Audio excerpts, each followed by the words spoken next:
आपण देखुचंती news 8 channel की तरफ से सबको नमस्ते। मैं कमलकांत।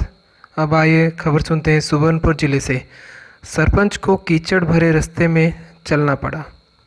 सुबर्णपुर जिला बीर महाराजपुर ब्लॉक संग्रामपुर पंचायत से जानकारी मिली है कि बहुत दिनों तक शिकायत करने पर भी गांव के रास्ते को मरम्मत नहीं किया जा रहा है। संग्रामपुर से भाटपदर तक जाने वाली सड़क को लेकर लोग परेशान थे और इसके बारे में सरपंच श्री राजकिशोर नायक से बार बार मुलाकात करके शिकायत दर्ज किया था।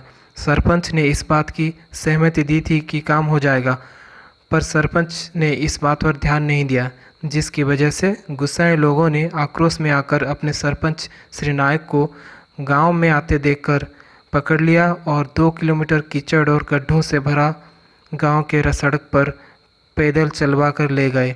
जब यह घटना घटी तब इसको स्थानीय लोगों ने वीडियो बनाया और वायरल किया।